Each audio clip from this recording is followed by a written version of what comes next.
नमस्कार दोस्तों, आप सभी का स्वागत है हमारे प्लेटफॉर्म द ऑफिसर्स अड्डा पर। मैं हूं आपका इंग्लिश मेंटोर आदित्य धनराज।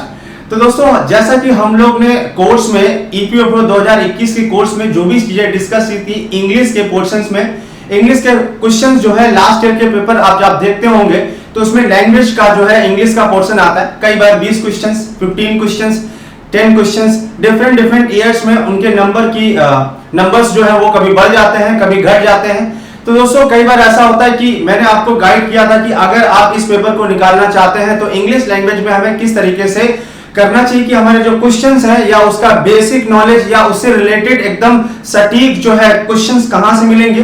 तो लास्ट ईयर के पेपर्स मैंने बताया था, कई बार ऐसा होता है कि जो हमारा पर्टिकुलर एग्जाम है यूपीएससी के थ्रू ईपीएफओ का, उसमें जो लास्ट ईयर के पेपर कम मिल पाते हैं। तो मैंने ये डिस्कस किया था एक वीडियो में, आप सभी लोगों ने देखा और बहुत ज्यादा प्यार दिया उस वीडियो में।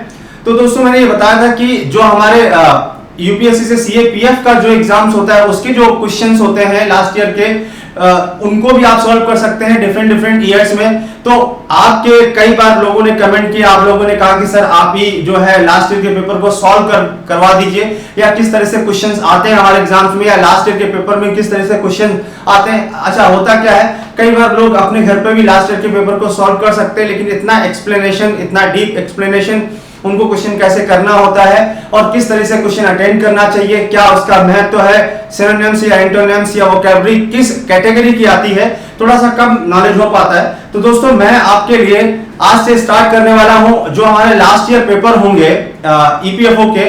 पहले तो हम लोग उनको लेंगे ईयर वाइज, उसके बाद में फिर सीएपीएफ के या यूपीएससी के जो अदर एग्जाम्स हुए हैं उनमें जो इस कैटेगरी के क्वेश्चंस मिलेंगे, जो इससे आपको बहुत ज्यादा हेल्प मिल सके या हमारे एग्जाम्स में। तो उसी के चलते हम लोग आज डिस्कस करने वाले हैं 2016 का जो एक लास्ट ईयर का पेपर है। और इस पेपर में जितने भी क्वेश्चंस हैं आपके, जो वो चाहे आपका ग्रामर का हो, चाहे वोकैबुलरी का हो, या सम अदर टाइप जो क्वेश्चंस हैं, एक भी क्वेश्चंस में फर्क नहीं है और पूरी तरीके से एग्जैक्ट ही कॉपी है उसी जितने भी सारे क्वेश्चंस आए हुए हैं, आप चेक कर सकते हैं इसके बेसिस पर। तो हम लोग देखते हैं, चलते हैं कि किस तरह से क्वेश्चन 2016 में आए थे और उनको हम लोग डिस्कस करेंगे। चलिए, अच्छा, सबसे इंपॉर्टेंट पॉइंट बता दें, हमारे एग्जाम्स में नंबर ऑफ क्वेश्चंस कम होने की वजह से वोकैबुलरी पर ज्यादा ध्यान देना है कि वोकैबुलरी के क्वेश्चन ज्यादातर पूछे जाते हैं, क्योंकि ग्रामर बहुत ज्यादा ब्रॉड होता है और इतने क्वेश्चंस की संख्या भी नहीं होती कि बहुत सारे क्वेश्चन बनाए जा सके। इस वजह से वोकैबुलरी को ज्यादा प्रेफर करते हैं। और रही बात वोकैबुलरी, कई बार लोगों को लगता है कि सर इंटरेस्ट नहीं होता, वोकैबुलरी याद नहीं होती है। तो भाई, सबसे पहले हम आपको बता देते हैं कि अगर आपको इंटरेस्ट क्रिएट करना है तो किसी भी चीज का इंफॉर्मेशन लेना बहुत जरूरी होता है। अब आप सोचो कि अगर किसी के बारे में आपको पता नहीं है और किसी की खूबियों के बारे में आपको पता नहीं है तो आपका इंटरेस्ट उसमें नहीं हो सकता। तो सबसे पहले इंटरेस्ट क्रिएट करना है तो आप उसके बारे में नॉलेज अडॉप्ट करिए, उससे रिलेटेड जितनी भी इंफॉर्मेशन है वो निकालिए, तब आपको समझ में आएगा। और वैसे भी जब भी किसी काम को करना चाहिए तो सारा का सारा नॉलेज हमें होना चाहिए। अधूरा नॉलेज है वो हमारे लिए सही नहीं होता। इसीलिए कहावत कही गई है, a little knowledge is a dangerous thing. अगर आप अधूरा ज्ञान रखेंगे वो आपके लिए खतरनाक होता है, उससे आपकी चीजें कभी भी सही नहीं हो सकती। तो जिन लोगों ने हमारा कोर्स लिया था उन सारे लोगों ने कोर्स को पूरा कंप्लीट कर लिया है और मैंने बहुत उम्दा तरीके से आपको समझाया, लेकिन फिर भी बची हुई चीजों को और भी मैं डिस्कस करने वाला हूं और इस तरह के वीडियोस आपको मिलते रहेंगे ईयर बाय ईयर। समझ पा रहे हैं ना? तो चलो हम लोग चलते हैं, देखते हैं कि किस तरह से क्वेश्चंस हमारे 2016 में आए थे। जैसा कि आप स्क्रीन पे देख रहे हैं, दिया गया है यूपीएससी ईपीएफओ 2016 इंग्लिश के जो क्वेश्चंस थे, जो भी होंगे 10-12 जो भी संख्या आई है उनको हम लोग डिस्कस करेंगे। तो डायरेक्शंस में देखो क्या लिखा गया, 1 to 10 लिखा गया, the following 10 items are on English language, therefore these items do not have Hindi version. अब जाहिर सी बात है, ये लैंग्वेज है तो लैंग्वेज में इंग्लिश है जब, तो इंग्लिश का हिंदी वर्जन थोड़ा दिया जाएगा, क्योंकि वो आपका टेस्ट ही इंग्लिश के लिए ले रहे हैं। तो देखिए, सबसे पहला जो क्वेश्चन दिया गया है, मैं इसको देखता हूं, आगे बढ़ा देता हूं। लिखा है, what is the indication out of the sentence. ये कह रहा है कि जो सेंटेंस आपका दिया गया उसका इंडिकेशन क्या है। तो हमारे एग्जाम्स में कई तरह के उसके डायरेक्शंस को पढ़ना बहुत जरूरी होता है। मतलब ऐसा नहीं कि डायरेक्शन में सीधा सीधा बोल देगा कि नहीं इसका मीनिंग बताओ, है मीनिंग पूछा है लेकिन बोला क्या है, what is the indication out of the sentence. आप सेंटेंस आप सामने देख रहे हैं, सेंटेंस आपका जो दिया गया है वो ये दिया गया है, I gave him a piece of my mind. अब अगर आप देखेंगे कि सेंटेंस में अगर ये नॉर्मल सेंटेंस है तो नॉर्मल सेंटेंस से आप समझ नहीं सकते, क्योंकि ये एक इडियोमेटिक एक्सप्रेशंस है क्योंकि एक इडियम हुआ करता है, ये लिखा हुआ आपका गिव हिम या give someone a piece of on mind. इसका मतलब अगर आपको नहीं पता है तो इसका इंडिकेशन आपके लिए थोड़ा सा दुविधापूर्ण हो सकता है, आप उसको समझ नहीं सकते। तो ये एक तरह का इडियम्स होता है, इसी वजह से हमारे एग्जाम्स में idioms, one words, synonyms, antonyms और कई बार प्रोवर्ब्स भी आ जाते हैं। तो आप समझते होंगे उसने, अच्छा अब इस इडियम का मतलब आपको निकालना है, तो इसी वजह से कहा जाता है कि लास्ट ईयर के पेपर पढ़ने हैं तो आपको ये आइडिया पता चल जाए कि हमारे एग्जाम्स में क्वेश्चन आते कैसे हैं। तो यहाँ पर लिखा गया give someone a piece of mind का मतलब होता है कि उसको डांटना या फटकारना। जैसे उससे कोई गलती हो गई है तो उसको हमें सुधार के लिए, या उसको हम कह सकते हैं कि नहीं ऐसी चीजें आप नहीं कर सकते, आपको पनिशमेंट मिलेगा और आपको डांटा जाएगा, इसके सेंस में हम इसको बोलते हैं। तो अब यहाँ पर जैसे पहला, दूसरा, तीसरा और चौथा ऑप्शन दिया गया, पहला अप्रिशिएशन दिया गया, वार्निंग दिया गया, ग्रीटिंग दिया गया और चौथा आपका दिया है स्कॉल्डिंग। स्कॉल्डिंग का मतलब ही होता है डांटना या फटकारना, जब किसी व्यक्ति से गलती हो जाए उसको क्रिटिसाइज करना। तो आपका ये आंसर हो गया फोर्थ वाला। तो अब आप समझ पाए कि हमारे एग्जाम में जो क्वेश्चंस आते हैं वो किस तरीके से क्वेश्चन पूछे जाते हैं। अभी हमारा जो सेकंड क्वेश्चन दिया गया what is the meaning of the expression. Expression क्या दिया गया है, ब्लू ब्लड। अब ब्लू ब्लड जो एक्सप्रेशन है उसका मीनिंग बताना है, ये भी एक तरह का इडियम है। आप जानते होंगे ब्लू ब्लड का मतलब क्या होता है, और वैसे भी आप समझ लेते हैं कि जो ब्लू कलर होता है वो हमेशा रॉयल्टी के लिए मतलब हुआ करता है, उसके लिए देखा जाता है। कलर वाले इडियम्स में अगर ये देखेंगे तो आपको मिलेगा कलर से संबंधित इडियम्स होते हैं। ब्लू, जैसे आपका ब्लू रिबन हो गया, ब्लू ब्लड हो गया, ब्लू आइड पर्सन हो गया, once in a blue moon हो गया। जितने भी सारे ब्लू से बने हुए इडियम्स होते हैं ना, उनका मतलब बहुत ही अच्छा होता है, समझ पा रहे हैं ना। तो ब्लू ब्लड का मतलब, अब यहाँ पर ऑप्शंस दिए गए हैं, पहला, दूसरा, तीसरा या चौथा। अब इसमें ये नहीं कहा गया कि ये इडियम है और इसका मीनिंग बताइए, समझ पा रहे हैं। ये एक्चुअली ये इडियोमेटिक एक्सप्रेशन है, तो ये इडियम है, तो इसका मीनिंग क्या होगा। ब्लू ब्लड का मतलब होता है एक ऐसा पर्सन जो रिच फैमिली से बिलोंग करता है, अफ्लुएंट फैमिली से बिलोंग करता है, जो हाई क्लास के लोग हैं, इलीट क्लास के लोग हैं, उनको कहा जाता है ब्लू ब्लड। तो ब्लू ब्लड चाहे रॉयल पर्सन हो, क्या बोलेंगे उसको, रॉयल पर्सन हम बोलेंगे, रॉयल भी बोल सकते हैं, या नोबल पर्सन बोल सकते हैं। नोबल का मतलब समझते हैं, नोबल क्लास पीपल, पढ़ा लिखा, अरिस्टोक्रेट, अरिस्टोक्रेटिक पर्सन, समझ पाना, उच्च वर्ग के लोग जो बहुत ज्यादा पढ़े लिखे भी हैं और अमीर भी हैं, उनको हम ब्लू ब्लड बोलते हैं। तो इसका बिल्कुल साफ सुथरा आंसर है, देखिए यहाँ पर दिया गया polluted industrial waste water, sap of teak wood and aristocrat और अकॉस्टिक। तो आंसर हमारा हो गया तीसरा एंड अरिस्टोक्रेट। जो लास्ट वाला जो है अकॉस्टली ऑब्जेक्ट, तो आप जानते हैं व्हाइट एलिफेंट होता है, तो उसका मतलब अलग है। चलिए हम लोग आगे बढ़ते हैं। अब यहाँ पर जो तीसरा क्वेश्चन हमारा दिया गया, थर्ड नंबर देखेंगे, थर्ड क्वेश्चन में क्या कह रहा है, he was hoisted by his own petard refers to। दोस्तों ये भी एक तरह का इडियोमेटिक एक्सप्रेशन ही है। आप देख रहे हैं कि कितने तरीके हमारे एग्जाम्स में, आपको बता दूं एक सबसे इंपॉर्टेंट पॉइंट कि जो हमारा यूपीएससी का एग्जाम होता है, कोई भी एग्जाम्स हो, उसमें इडियोमेटिक एक्सप्रेशंस और प्रोवर्ब्स और vocabulary, basically one word substitution के बहुत अच्छे अच्छे टेक्निकल सब पूछे जाते हैं। तो यहाँ पर he was hoisted by his own petard, इसका मतलब क्या होता है, देखिए hoisted by his own petard, petard का मतलब क्या होता है, देखिए petard एक तरह का इंस्ट्रूमेंट होता था, ये एक फ्रेंच लैंग्वेज का वर्ड है। 16th सेंचुरी की बात है कि वहां पर दरवाजे या खिड़कियां या दीवारों को तोड़ने के लिए एक यंत्र होता था जो नुकीला होता था, उससे, और उसमें बॉम्ब जो होते हैं ना, अब वो तो डिपेंड करता है, मतलब एक्सप्लोसिव कह सकते हैं, आरडीएक्स भी हो सकता है, कुछ भी इस तरह का होता था जिससे जो है दीवारों को तोड़ा जाता था, दरवाजों को तोड़ा जाता था, या सम अदर ऑब्जेक्ट्स को तोड़ा जा सकता था, जैसे देखते हैं लड़ाई वगैरह में यूज करते थे। तो वो पेटार्ड का मतलब यही है, और होइस्ट का मतलब यही है, फहराना, जैसे झंडा फहराना, उसको जो है ब्लास्ट करने के सेंस में है। तो यहाँ पर अच्छा इडियोमेटिक जो एक्सप्रेशंस होते हैं, इसका मतलब सीधा सीधा जरूरी नहीं होता है, उन मीनिंग्स को हम दूसरे पर भी अप्लाई कर सकते हैं। अब इसने किसी पर्सन पे, थर्ड पर्सन पर अप्लाई किया है, जैसे लिखा गया है he was hoisted by his own petard। तो इसका मतलब होता है कि जब कोई व्यक्ति उस पेटार्ड को यूज करेगा तो उससे तोड़फोड़ ही होगी और उससे लोगों को प्रॉब्लम्स क्रिएट होती हैं, और कई बार ऐसा होता है कि उसके कर्मों के हिसाब से दूसरे लोगों को परेशानी होती है। इस वजह से अब देखिए, पढ़ सकते हैं आप, देखिए 4 ऑप्शन दिए गए हैं। पहला ऑप्शन दिया गया है he had problems as a result of his own plans to hurt others। उसके बाद में he was high up on the pole। Third number दिया गया he would usually run away from trouble, और उसके बाद में फोर्थ नंबर दिया है he was indifferent to his surroundings। Indifferent कैसा? इनडिफरेंट का मतलब होता है उदासीन, जो कि होगा नहीं, आप जानते हैं, क्योंकि वो तो ब्लास्ट कर रहा है। He would usually run away from troubles, ये भी नहीं है, वो बच भी नहीं पाएगा। तो आंसर हमारा बिल्कुल साफ दिख रहा है, he had problems as a result of his own plans to hurt others, अपने प्लान की वजह से दूसरों को वो। और वैसे भी पेटार्ड, आप पेटार्ड के बारे में पढ़ सकते हैं, कहीं पर भी पढ़िए, इंटरनेट पर, मीडिया पर, या किसी बुक्स में पढ़ेंगे, बहुत अच्छा टर्म है आपके, ये फ्रेंच रिवॉल्यूशन से साथ संबंधित है, वहां पर पढ़ सकते हैं। चलिए हम लोग आगे बढ़ते हैं। उसके बाद में फोर्थ नंबर जो क्वेश्चन दिया गया हमारा, लिखा है what is ballot. What is a ballot? इसको बैलेट पढ़ते हैं। सबसे पहले मैं आपको जानकारी दे देता हूं, ये हमारा जैसे कि लिटरेचर वर्ड हुआ करते हैं, ये हमारा बैलेट है, और एक वर्ड हुआ करता है बैली। आप जानते हैं बैली जैसे डांस, जो अरब देश का डांस होता है, बैली डांस होता है, उसका प्रोनाउंसिएशन या स्पेलिंग ये है बैली। और वो हमारा जो ऊपर वाला जो शब्द इसमें दिया गया है वो हमारा बैलेट है। बैलेट का मतलब क्या होता है? आप इसमें ऑप्शन देखें, आ नोवेल, आ हिस्टोरिकल नरेशन, आ पॉपुलर स्टोरी, और फोक टेल इन वर्स, और उसके बाद में म्यूजिकल कॉमेडी। तो दोस्तों आपको बता देते हैं, बैलेट एक अच्छा शब्द है, एक नया शब्द है। कहने का मतलब जैसे कि एक गाना होता है, एक गीत होता है, जिसमें हम पूरी की पूरी स्टोरी को नरेट कर देते हैं, मतलब गाने के माध्यम से पूरी कहानी बता देते हैं। अब जैसे फोक का मतलब बता देते हैं, इसका दूसरा मीनिंग होता है फोक। तो आंसर तो आप समझ ही गए होंगे। फोक का मतलब होता है जैसे कि लोक नृत्य हो गया।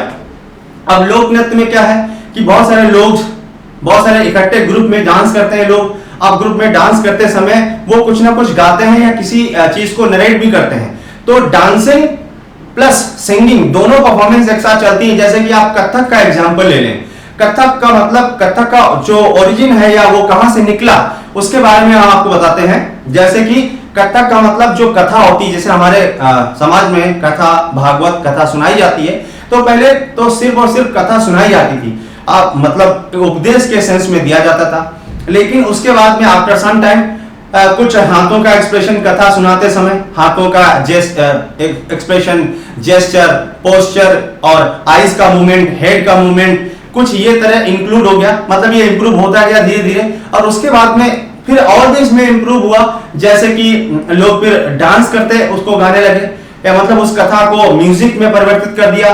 तो ये इंप्रूवमेंट धीरे धीरे हो गया, इसी वजह से कथा से ही निकला हुआ आपका कथक। तो इसका मतलब क्या है फोक डांस में? यही है कि जब कोई व्यक्ति किसी भी चीज को एक्सप्लेन करना वाला है, वो स्टोरी में कर सकता है, बट वो सिंगिंग के साथ भी कर रहा है, dancing performance with gesture, posture, या जो भी मूवमेंट्स होते हैं पूरे बॉडी के डिफरेंट डिफरेंट ऑर्गन्स के, उनके साथ। तो बिल्कुल आसान सा आंसर इसका थर्ड नंबर, आ पॉपुलर स्टोरी और फोक टेल इन वर्स, ये है। चलिए अब हम लोग आगे क्वेश्चन को देखते हैं। हमारा फिफ्थ क्वेश्चन दिया गया है, प्लेगियरिज्म मींस। अब प्लेगियरिज्म एक वर्ड है, जनरली पूछा जाता है वन वर्ड सब्स्टिट्यूशन में। वन वर्ड सब्स्टिट्यूशन का मतलब ये, देखिए स्टेटमेंट आता है, एक ऐसा पर्सन जो, अब ऐसे लिखा होता है, उसके चार ऑप्शंस दिए होते हैं। लेकिन कई बार वन वर्ड सब्स्टिट्यूशन जरूरी नहीं कि ऊपर ही स्टेटमेंट दिया जाए, कई बार सीधे वर्ड्स लिख सकता है, वर्ड लिखने के बाद चार ऑप्शंस बनाए जाते हैं ना, तो उसमें उसका मीनिंग ये जरूरी नहीं, पूछने का स्टाइल कैसा भी हो सकता है। और आप अभी जानते हैं कि आज जिस एग्जाम की तैयारी कर रहे हैं उसमें एक व्यक्ति जो है ऑफिसर बनता है। ऑफिसर बनने के लिए आपका जो दिमाग है उसमें आपको क्या होता है, एक अलग तरीके से सोचना होता है, एक क्रिएटिविटी में सोचना होता है। ये कोई वनडे एग्जाम जैसा नहीं है, मतलब कि नॉर्मली क्वेश्चन पूछे जाए, इसमें आपको घुमा फिरा के क्वेश्चन पूछेगा, मीनिंग सेम ही होगी, वही छोटी सी मीनिंग पूछता है, लेकिन उसका स्टाइल बढ़िया होता है। अब प्लेगियरिज्म मींस दिया गया, आप सभी जानते हैं प्लेगियरिज्म का मतलब क्या है, बहुत पॉपुलर शब्द है, साइबर क्राइम में भी ये आता है, या ये क्राइम एक तरह का आता है जब कोई भी व्यक्ति किसी दूसरे व्यक्ति की, जैसे कि उसकी आर्टिस्टरी, उसकी जैसे कोई साइंटिस्ट है, उसने कोई प्लान बनाया, कोई प्रोटोटाइप बनाया, कोई डिजाइन या ब्लूप्रिंट बनाया, और किसी दूसरे व्यक्ति ने उसको चुरा लिया, तो साहित्यिक चोरी कहा जाता है, इसीलिए इसको हम प्लेगियरिज्म बोलते हैं। लेकिन आजकल इंटरनेट के माध्यम से हैक कर लेना किसी भी फाइल को, उनके सॉन्ग्स को, उनके म्यूजिक को, उनके स्क्रिप्ट को, या कई बार सम अदर डॉक्यूमेंट्स होते हैं, हमारे क्रेडेंशियल्स हो गया, इस तरह की। तो हम प्लेगियरिज्म में ये करते हैं कि दूसरे का काम या वर्क या प्ले चुरा के हम ये बता देते हैं कि ये मेरा है और अपना नाम हो जाए उसके सेंस में। अब आप ऑप्शन देख लेंगे, पहला ऑप्शन दिया गया there was an epidemic of plague in the area, ये नहीं होगा। It is a sort of political philosophy. Third number दिया गया है it indicates a happy community spirit light in playing Holi, उसके बाद में fourth number, it is presenting the work of someone else as one's own. यही मतलब है कि जब कोई भी व्यक्ति किसी दूसरे का काम अपना बता के रिप्रेजेंट करते उसको हम बोलते हैं प्लेगियरिज्म। और ये एक तरह का क्राइम है, ऐसा कोई भी व्यक्ति करता है तो उसको पनिशमेंट दिया जाता है। मैं आपको और अच्छा शब्द बता दूं, अगर कोई भी व्यक्ति जैसे कि ये विचार चुराने वाले, विचार चुराने का मतलब यही है, ये एक लंबा प्रोसेस है, ये एक चीज फाइल के सिनेमा होता है। लेकिन जब कोई व्यक्ति जैसे आपस में डिबेट चल रहा हो और डिबेट के समय आप जो कुछ बोलने वाले थे उससे पहले ही किसी व्यक्ति ने उन विचारों को बोल दिया, हालांकि चुराया नहीं, आपके हिंट से शायद उसने पकड़ लिया कि ये व्यक्ति क्या बोलने वाला है और आपके बोलने से पहले ही उसने बोल दिया, उस चीज को बोलते हैं फिलिबस्टर। बहुत अच्छा शब्द है, आप ध्यान रखिएगा, कभी कभार ऐसे शब्द भी आ जाते हैं। फिलिबस्टर मेरा बहुत फेवरेट शब्द है। प्लेगियरिज्म या प्लेगियरिस्ट आजकल बोल सकते हैं फिलिबस्टर, तो ये फिलिबस्टर का यूज कर सकते हैं। कई बार ऐसा बहुत नई वोकैबुलरी आ जाती है। चलिए हम लोग आगे बढ़ते हैं। नेक्स्ट 6 नंबर क्वेश्चन दिया गया। अब 6 नंबर क्वेश्चन में भी मैंने देखा था इसको, ये इसमें भी ये इडियम्स पूछा था। आप समझ सकते हैं कि हमारे एग्जाम्स में वन वर्ड्स और इडियम्स ही और ज्यादातर इस एग्जाम्स में आए हुए हैं। उसने बोला rivalry between the two clans has become water under the bridge. देखिए ये जो अंडर द ब्रिज है ना, ये एक तरह का इडियम होता है, इडियोमेटिक एक्सप्रेशन है। इसका मतलब क्या होता है, अगर आप इडियोमेटिक एक्सप्रेशंस नहीं पढ़ते हैं, प्रोवर्ब नहीं पढ़ते, मैं आपको बता रहा हूं कि आप इडियोमेटिक एक्सप्रेशंस और प्रोवर्ब जरूर पढ़िए जो हमारे लास्ट ईयर में आए हुए। हालांकि मैं भी करवाऊंगा आपको, जितने भी मैंने पेपर इकट्ठे किए हूं वो सारे के सारे मैं करवाऊंगा। 2016 है, जैसे जैसे मिलता जाएगा 12 का, 17 का, 2002 का, ऐसा हम करते चले जाएंगे। जिन लोगों ने कोर्स लिया था उन्होंने कहा कि सर ऐसा, और अभी भी कोर्स चल रहा है, जिन लोगों को अभी भी ऐसा लगता है कि नहीं इसमें मुझे बहुत ज्यादा फायदा हो सकता है वो संपर्क कर सकते हैं टीम से। तो यहाँ पर वाटर अंडर द ब्रिज जैसे लिखा गया है, तो इसका मतलब क्या है वाटर अंडर द ब्रिज का। अब यहाँ पर देखिए, सबसे राइवलरी का मतलब आप जानते हैं प्रतिद्वंदी होता है, क्लैंस का मतलब होता है दो ग्रुप, जैसे दो ग्रुप में जो लड़ाइयां होती हैं, तो वही इसमें कहा rivalry between the two clans has become water under the bridge. Water under the bridge का मतलब होता है कि जब कोई चीज पुरानी हो जाए, जो हो गया सो हो गया। एक और लेट बाईगॉन्स बी बाईगॉन्स, ये एक लास्ट ईयर के एग्जाम में पूछा गया, हालांकि ईपीएफओ में नहीं पूछा गया था। ये जो वाटर अंडर द ब्रिज है ना, इसका सेम इडियोमेटिक एक्सप्रेशन एक ये होता है, लेट बाईगॉन्स बी बाईगॉन्स, जो हो गया सो हो गया। मतलब जो पुरानी बातें थी उनको भूल जाइए, अब आगे बढ़ने की कोशिश करिए। पुरानी जो दुश्मनी है अब वो पुरानी हो चुकी है। तो अब यहां पर देखिए लिखा भी है द राइवलरी कंटिन्यूज, नहीं होगा, कंटिन्यूज नहीं है, स्टॉप हो गया। It has become a thing of the past, अब ये पास्ट है। और उसके बाद में उसके बाद में लिखा करेक्ट द टू क्लैंस, ये नहीं है। उसके बाद में इट इज नॉट फॉरगेटन, भूलना नहीं चाहिए, ऐसा नहीं। तो बिल्कुल आसान सा जो आंसर है, it has become a thing of the past, जो चीज पुरानी हो चुकी है अब उसके बारे में भूल जाइए, जो हो गया सो हो गया। उसके लिए मैंने एक और इडियोमेटिक एक्सप्रेशन लिखा है, आप देख सकते हैं। अब उसके बाद में नेक्स्ट जो क्वेश्चन है आपका 7 नंबर क्वेश्चन है। देखिए ये साइकोलॉजिकल क्वेश्चन है, कई बार हमारे एग्जाम्स में इस तरह के क्वेश्चन पूछे जाते हैं जिसमें पजल नुमा या कहने का मतलब आपकी रीडिंग वैरायटी चेक की जाती है, आपका बेसिक चेक किया जाता है ग्रामर का। अब जैसे यहाँ पर एक सेंटेंस लिखा गया, सेंटेंस आप बोर्ड पे ध्यान से देखिए, लिखा गया है the teacher gave me the book, एक सेंटेंस है। अब आप देख लें इसमें कितने वर्ड्स हैं, द टीचर गेव 3 हो गए और मी और द और बुक 6, तो there are 6 words in the sentence. Number भी दिया गया है 1 2 3 4 5 6। अब आगे पढ़ने की कोशिश करें। Where the words are numbered for convenience of reference, मतलब रेफरेंस के लिए उनको नंबर में बताया गया, नहीं तो कई बार भूल जाएंगे कि कौन से शब्द को क्या कहा जा रहा है।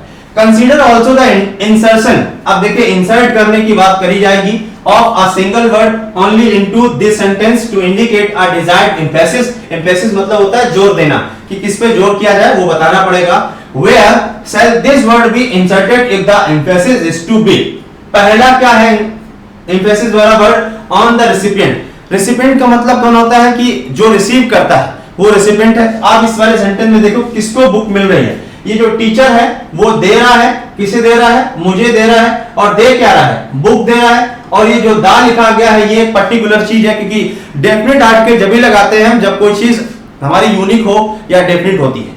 उसके बाद में तो ये इसका ये रेसिपिएंट कौन हो गया, ऑब्जेक्ट, वो भी कौन सा, इनडायरेक्ट ऑब्जेक्ट। मैं आपको बता देता हूं ऑब्जेक्ट हमारे दो तरीके के होते हैं। ऑब्जेक्ट हमारे दो तरीके के होते हैं। पहला ऑब्जेक्ट जो होता है वो आपका डायरेक्ट ऑब्जेक्ट होता है, और दूसरा जो हो गया हमारा वो इनडायरेक्ट ऑब्जेक्ट होता है। ध्यान दीजिए, तो इनडायरेक्ट ऑब्जेक्ट क्या होता है, अगर देखें हम तो जो हमारे लिविंग थिंग्स होते हैं, लिविंग थिंग्स वो हमारे इनडायरेक्ट होते हैं, और ये हो गया आपका नॉन लिविंग थिंग्स। तो कई बार ऐसा होता है, अगर ये आपको समझ में नहीं आता तो मैं आपको एक बहुत बेहतरीन चीज बता दे रहा हूं। किसी भी प्रीपोजिशन के बाद में जो ऑब्जेक्ट आएगा वो हमेशा कैसा होगा, इनडायरेक्ट ऑब्जेक्ट होगा। ऐसा सारी चीज मैं बता चुका हूं कोर्सेस में, ये आपके लिए एडिशनल है आपकी कहने पर। तो यहां पर देखिए, तो यहां पर ये जो ऑब्जेक्ट है ये आपका इनडायरेक्ट हो गया और ये हो गया आपका डायरेक्ट। चलिए ठीक है, आप समझ ले। इसको ऐसा भी लिख सकते हैं, the teacher gave me the book. इसको ऐसा भी लिख सकते हैं, द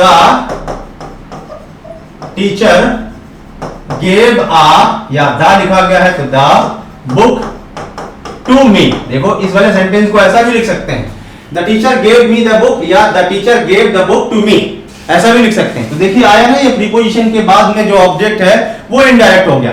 अब उसके बाद में जो दूसरा दिया गया है पॉइंट, ये कह रहा on the uniqueness of the item. Uniqueness क्या है, यही जो आपका आर्टिकल होता है द, ये यूनिकनेस है। उसके बाद में जो तीसरा दिया गया on the giver respectively. Giver कौन है, तो गिवर ये है जो देता है, मतलब क्या, सब्जेक्ट जो दे रहा है, और रिस्पेक्टिवली ओनली वन टाइम। तो ये पूछ रहा है कि अगर रेसिपिएंट अगर आपको डालना है सेंटेंस में या उसकी जगह पर, और यूनिकनेस है और गिवर को रिस्पेक्टिवली आप इंसर्ट करना चाहते हैं, तो किस जगह पर इंसर्ट करना होगा। जैसे सब दिए गए 1 और 2 के बीच में, 3 और 4 के बीच में, 5 और 6 के बीच में, तो ऑप्शन सभी दिए गए। ये थोड़ा सा बड़ा क्वेश्चन है, आप देख लें, समझने की कोशिश करें। इस तरह के ऑप्शंस आए हुए हैं। पहले में वो बोल रहा है 3 ऑप्शन दिए गए हैं, पहला दूसरा वगैरह। पहला ये ऑप्शन है, दूसरा ये है, और तीसरा ये है, और चौथा ये है। तो उसमें ये बोल रहा है कि जैसे आपको पहला जो देखना है, पहला का कहने का मतलब क्या है, रेसिपिएंट कहां है।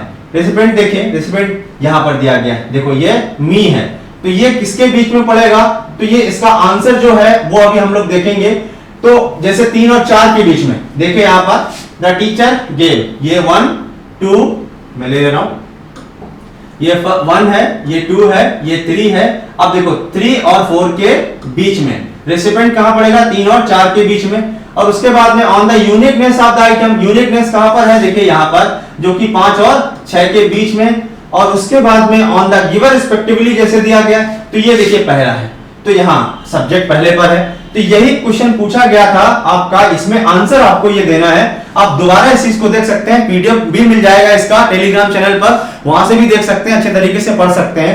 तो इसका जो आंसर है देखिए ये 3 और 4 के बीच में है, और आप दूसरा आंसर है इसका समझ लेंगे आप बिल्कुल आसान तरीके से, 3 और 4 के बीच में, और 5 और 6 के बीच में यूनिकनेस, और पहले वाले शब्द से पहले जो हम लोग जो गिवर है वो वहां पर डालेंगे। तो ये आपका क्वेश्चन बड़ा है, इसको समझना एक बार फिर से मैं समझा दे रहा हूं। देखो यहां पर दिया गया है ऑन द रेसिपिएंट, मतलब जिसको मिल रहा है, on the uniqueness of the given item, article the हो गया, ऑन द गिवर रिस्पेक्टिवली जैसे लिखा गया, ओनली वन टाइम। तो ये जो आंसर है इसका, ये आपका दूसरा होगा।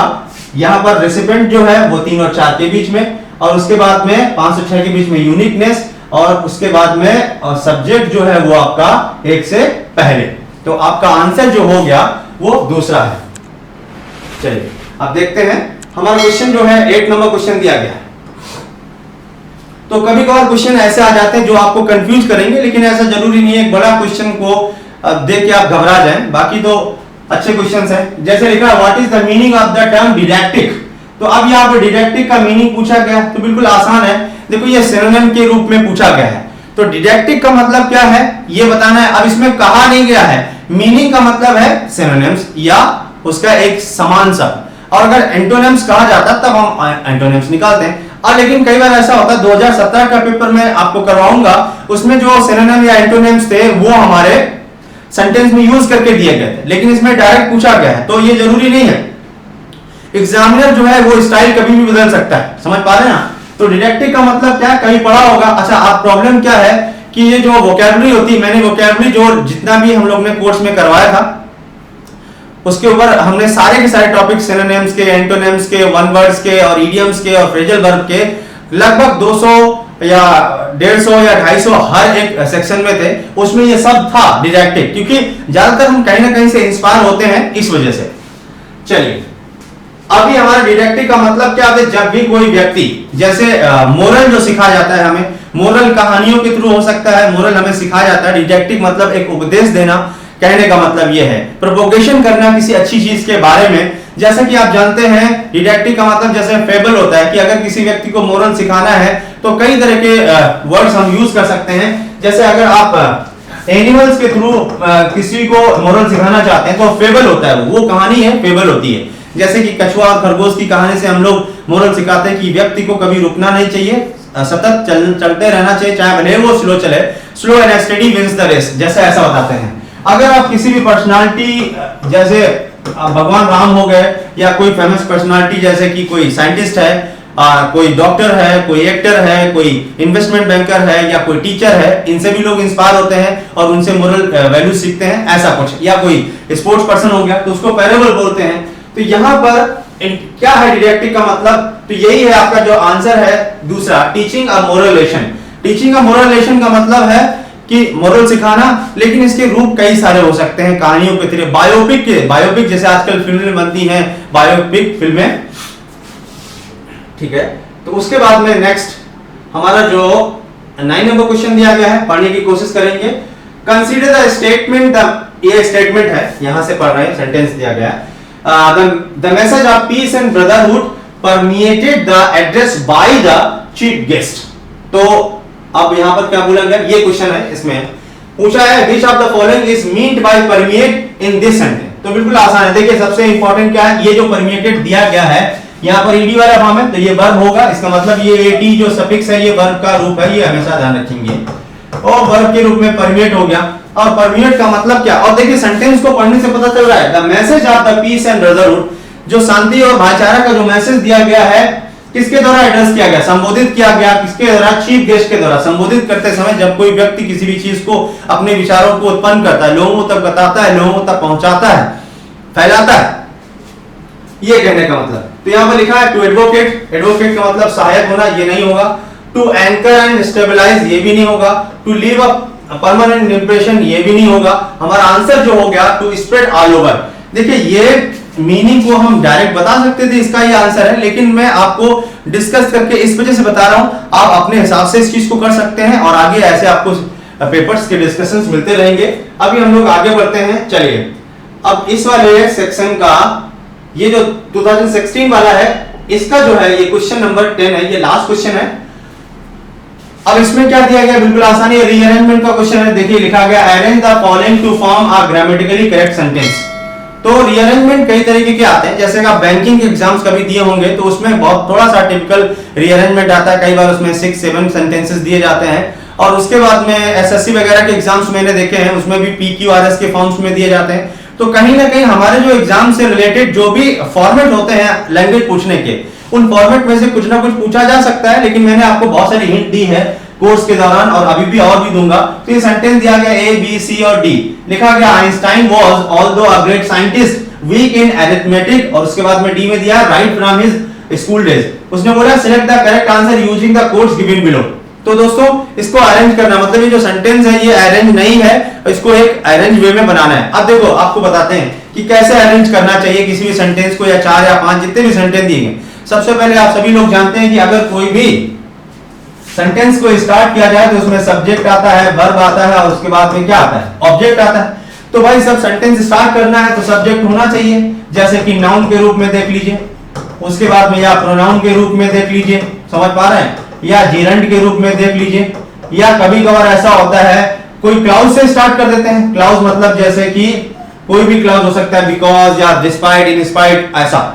उसके बाद में वर्ब का पोर्शन देखेंगे, वर्ब का पोर्शन इतनी जल्दी नहीं आता है, अगर हाँ इंपरेटिव सेंटेंस का स्टेटमेंट दिया जाए उसके हिसाब से आता है, और ऑब्जेक्ट नहीं हो सकता। तो अगर इसको सही तरीके से देखो कि कौन से ऑप्शन एलिमिनेट करके ज्यादा आसान तरीके से किया जा सकता है, इसको देखिए। अगर आप देखें आइंस्टीन, ये देखिए नाउन है, रूप प्रॉपर नाउन दिया गया है। अब देखो इससे स्टार्ट कर सकते हैं, ऑल्दो दिया गया ये क्लाउज है, इससे भी स्टार्ट कर सकते हैं। अगर आपको वीक इन अरिथमेटिक, डायरेक्ट यहां से सी वाले से नहीं स्टार्ट कर सकते, देखिए सी ऑप्शन से स्टार्ट नहीं किया जा सकता है, और right from his school days इससे भी नहीं स्टार्ट किया जा सकता है। तो सबसे पहले ऑप्शंस में ये देखना कि अगर कोई ऑप्शन सी से स्टार्ट हो रहा है और डी से स्टार्ट हो रहा है तो उसको पहले से हटा देना है, रिमूव कर देना है।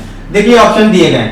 अब ऑप्शंस में देखेंगे तो ये वाले ऑप्शंस में आप देखेंगे तो यहां पर मैंने बताया था कि डी वाला जो है वो नहीं लेंगे और सी वाला नहीं लेंगे। तो पहले ये देखेंगे ये इसमें डी दिया गया, इस वाले ऑप्शन को हटा दीजिए क्योंकि डी से स्टार्ट नहीं कर सकते। और कहां पर ये डी दिया गया है, इससे भी स्टार्ट नहीं कर सकते, हालांकि सी वाला कोई मतलब नहीं है। अब बचा हमारे पास कौन सा, चौथा ऑप्शन और आपका दूसरा ऑप्शन, चौथा और दूसरा। अब देखिए इसमें बी है, इसमें बी, यहां पर लिखा है ऑल्दो अ ग्रेट साइंटिस्ट, हालांकि एक ग्रेट साइंटिस्ट थे कौन, आइंस्टीन। तो Einstein was weak in arithmetic right from his school days. तो पहले क्या होगा आपका, बी वाला होगा, फिर होगा आपका ए वाला होगा, फिर होगा आपका सी होगा और उसके बाद में होगा आपका डी। तो बी, ए, सी और डी, इसमें बी और सी के बाद पेयर बनना है। Although a great scientist weak in mathematics नहीं बनना है, तो ये ऑप्शन नहीं बनेगा। बिल्कुल सिंपल सा ऑप्शन हो गया आपका, ये है आंसर आपका सेकंड वाला।